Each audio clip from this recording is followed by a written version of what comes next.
Good morning. This is video number 22 of my set of 31 videos sharing how to use a glucose meter as a personal fuel gauge. I'm hanging out with a group of folks in a 30-day data-driven fasting challenge, and that's what prompted me to do this video series, hoping that I would help someone in that group with by staying a couple days ahead of the group so that they could hear maybe some tips and tricks on what to do each day of the challenge, what you don't have to do each day of the challenge, because using a glucose meter doesn't have to take a lot of time if you follow the principle of the minimum effective dose of testing. My habit is I test my morning fasting glucose every day when I wake up, and then I test for my glucose before I have a meal and try to see how close I am to my personal hunger trigger. Right now, my personal hunger trigger is setting at 79, and this morning's morning fasting glucose was an 83. I'm in my kitchen about to put together tonight's dinner so that I have a head start on that, and I thought I would share with you one of the resources that has been useful to me in my busy life, and that is from a lady by the name of Kelly McNelis, and her company, her business is called the Family Freezer. And while I do have a membership to her website so I can access everything, I began with the free resources, which is what I want to do with just about everything I start. I don't like to shell out money until I know that it's worth shelling out the money, and if there are free resources offered, I use them and figure out things, whatever I can on my own, and then if I need to invest some money, I do. Anyway, this is one of the very first recipes that I tried from Kelly McNelis's, one of her teaching videos, which is free, and I will link that in the description box. And it comes with a PDF of 12 recipes. She specializes in doing freezer meals that you just put together raw ingredients in a Ziploc bag, and then you stick it in your freezer and pull it out on busy days. So this is for a sausage and egg quiche, and I have my pie crust that I've made and I had frozen for a while, and I'm just going to be putting this together. The reason I'm connecting Kelly McNelis's Family Freezer information here in how to use a glucose meter as your fuel gauge, teaching or sharing, is because her recipes are very blood sugar friendly. I find that many of her things are low fat. Some of them are low carb. She doesn't very often mix fuels, or if she does, it's blood sugar friendly. And what else would I say about her? Gluten-free. She's a gluten-free lady. So a lot of people I know need gluten-free, so that makes this another good resource. So I'm just going to dump the ingredients for this sausage and egg quiche into my pie plate, and it has whole, fully cooked link sausages in it that I got from ALDI. As a matter of fact, this grocery list for 12 recipes was focused on shopping at ALDI's. She has one for Walmart and Sam's Club and Costco, and this one was for ALDI. So there's that, and I'm gonna I'm going to organize these sausage links to make it attractive. Well, that was a fail. I thought I was going to organize the sausages all kind of pointing inward and make a nice design with them, and then I realized, oh yeah, I had doubled the sausages because I was trying to up the protein in the meal, and so then I pulled the sausages out and cut them all up into little pieces, and now it's attractive because I couldn't make it work before. If I had used the right amount of sausages, which was 10 links, it would have been fine. I think I could have, I'm pretty sure I remember baking this once before with the sausages in a circular pattern, and it looked all very nice. But I've also baked it as a, I think like an 8x8 casserole without doing the crust when I didn't have time to work on the crust, but I remember liking the filling so much. It's 4 large eggs, some 12 ounces, 1.5 cups of 2% milk, a big handful of baby spinach, a cup of shredded cheddar cheese, 2 teaspoons of hot sauce, a 1/2 teaspoon onion powder, 1/2 teaspoon of salt, 1/4 teaspoon of pepper, the 6.4 ounce box of frozen fully cooked breakfast sausage links. And I bought all these organic sausages that I remember that they had, and 1 deep dish pie crust not needed until the day of cooking. So this is all ready to go in the oven at 350 for about an hour. The other thing I'm making for tonight's dinner is roasted Brussels sprouts. So I'm working on just getting those seasoned with some olive oil and salt and pepper. And then I will roast those in the air fryer.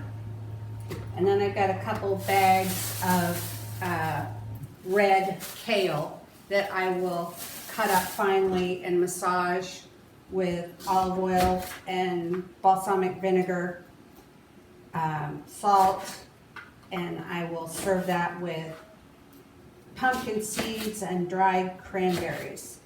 So we'll have these 2 vegetable sides and the quiche, and that will make up tonight's dinner. Here is my baked egg and sausage quiche, and feels really good that I now have the entree and the sides taken care of for dinner. I've got the kale salad is mixed up and ready to be served, and I will roast the Brussels sprouts when it gets closer to the time for eating. And then all I have to do is heat up a slice of this for serving, and we're good to go. I like having things done ahead of time. Before I go back to purely blood sugar related information here, or how to use a glucose meter information, I'm going to put a picture up of my freezer after I had done one of Kelly McNelis's family freezer classes, her free ALDI class, which the ALDI class, it was targeted at shopping at ALDI, but it could be accomplished at Walmart or Kroger or Sprouts, any market you want to use. She just had gone to Aldi's trying to make a complete ALDI-based menu from things that she knew that they normally carried. So my picture shows what my freezer looked like after I had done 12 meals in freezer bags with labels. And one of the meals was in a casserole, and of course I have, I have some other things in my freezer. And this is I call my kitchen freezer. The bottom part of my refrigerator is a freezer. And then I do have a full upright freezer in our laundry room. So, but this was absolutely wonderful to have these meals tucked away in my freezer. It made life so much easier when I spent, it was about an hour to put those 12 meals together. Of course, I had to go to the grocery store and shop, but just an hour to throw those meals together. So I'm going to link her Facebook page in the description box, and I will put a link up to her ALDI class registration, which is a free thing. And that registration page will also give you access to 3 more of her free classes. So I highly recommend that you spend the time to watch her in action. I think you could even just find her on YouTube if you want. I know she has put some classes on YouTube that are free. Anyway, I hope this will be helpful to you, and now I'll move on back to purely information about using a glucose meter as a fuel gauge. I mentioned my personal hunger trigger earlier in this video. I said that my personal hunger trigger is at 79. And if you've been following along in these videos and you've figured out your own hunger trigger, you may feel like yours is really high compared to mine. So, today's topic for day 21, I need to put up an image of where we're at in the days and the challenge and what we've done. Just a second here. So I'm doing the video for day 21, which is during the section where we're learning about meal skipping. And day 21's topic is what is a good trigger value? And the reading for the topic says, it's human nature to wonder how we compare to everyone else. We're curious and want to know how far we have to go to catch up with others, closer to optimal, or how far out in front we are from the rest of the pack. And then the image shows a bar chart of what is, the highest bar is what is average. So most people are in the range of 90 to 95 for milligrams per deciliter of blood glucose. I'll share some more of the article with you. It says that people with lower body mass index, the BMI, and waist to height ratios tend to have lower pre-meal triggers. As you chase a lower pre-meal trigger by delaying your meal timing a little, your weight and body fat will follow. The other encouraging bit of news is if you keep chasing a lower trigger by delaying your meals or eating less energy from fat and or carbs when you eat, you will eventually reach your goal weight. So during these 30 days of the Data-Driven Fasting Challenge, most people are chasing, trying to get reach their trigger, and the more times that they reach their trigger before they eat, the more success they'll see during the 30 days. They don't have to reach it every single time, but more often than not. And then at the end of the 30 days, it's recommended that we hit pause or maintenance and not try to keep pushing any longer, but give ourselves a little break, a pause time, and then go back to using the app. Now, if you've become a lifetime member, or if you do another challenge, you'll have access to the app again. But even just using this 30 days to learn is beneficial because you've seen what your glucose tends to do, and you've learned from the process. So even one time of doing data-driven fasting is helpful, but a lot of people do sign up for more times through, and you don't have to keep popping $37 for it every time. There is a lifetime, or there's a yearly membership, and there's a lifetime membership.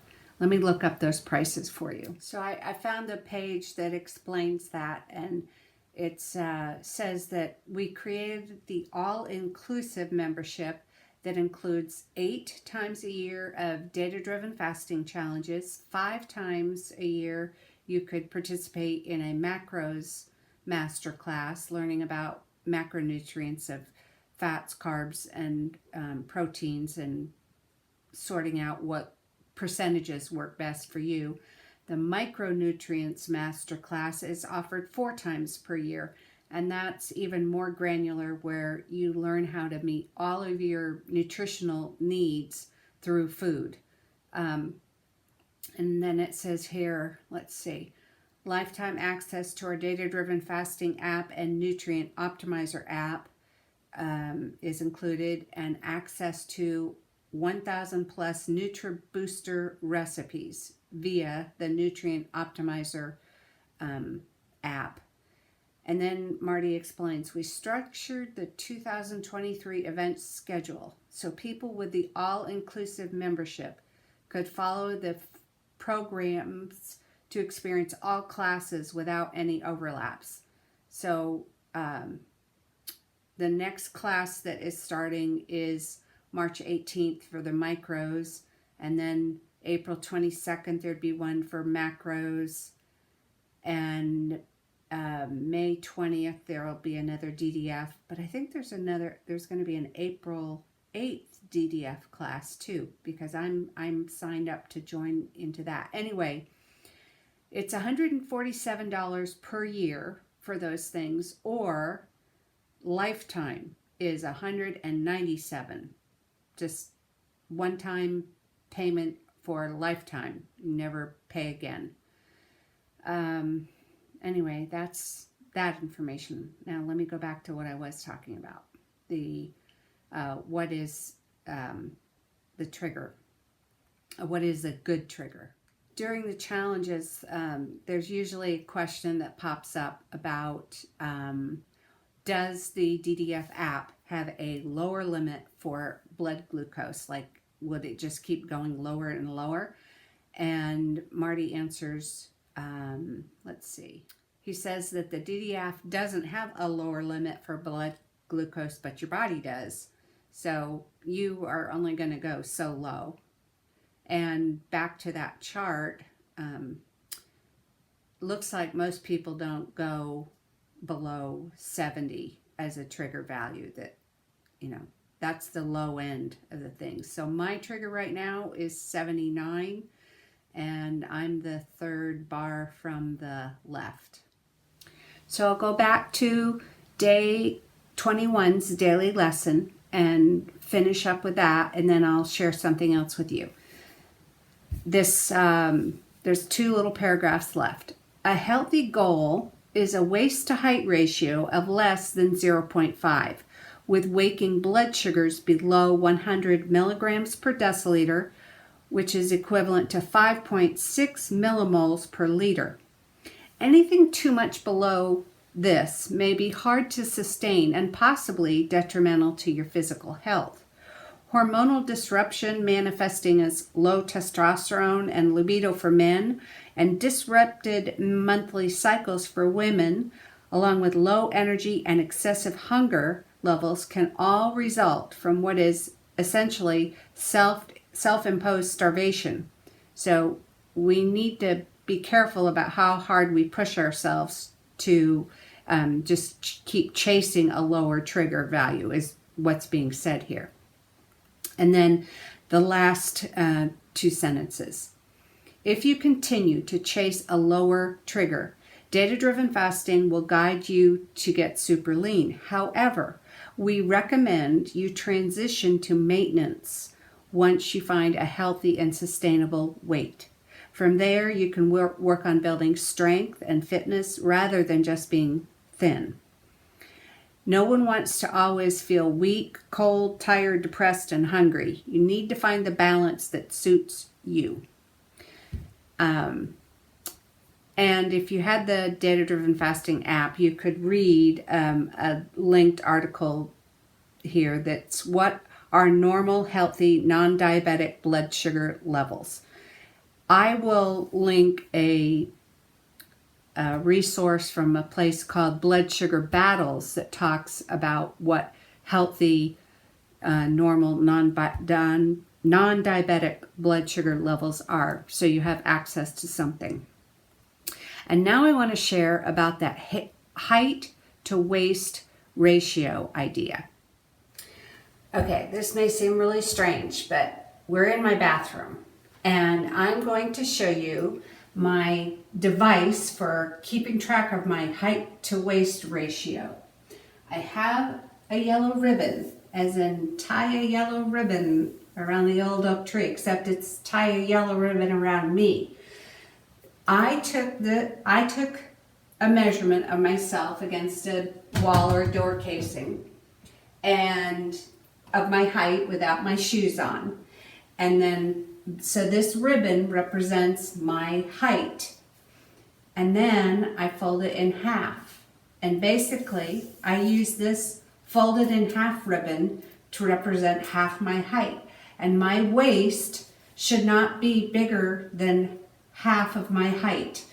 And so every once in a while, just to prove to myself that I'm a good height to waist ratio, I fold my ribbon in half and I see if my ends meet. And my ends meet. And so I can hold them together, and I'm not having to suck in my gut or anything, and I am at a healthy height to waist ratio. And then I just take my ribbon and I hang it back up here. So now we'll go back to my husband's office and I'll finish up this video. I will have some information in the description box about height to waist ratio. One of the statements is basically if waist measurement is more than 2 times the height measurement, it's an indicator for risk of heart disease, type 2 diabetes, metabolic syndrome, stroke, and even some forms of cancer. I have an image about metabolic syndrome. Let me put that up here. Metabolic syndrome encompasses a number of things. It means that we have high triglycerides, we have low HDL cholesterol, the healthy kind of cholesterol, visceral obesity. That means there's fat around the internal organs, not just the adipose fat on the outside of our body, but our organs have visceral fat surrounding them. We have insulin resistance and hypertension, high blood pressure. So an insulin resistance, we don't get overweight because we have insulin resistance.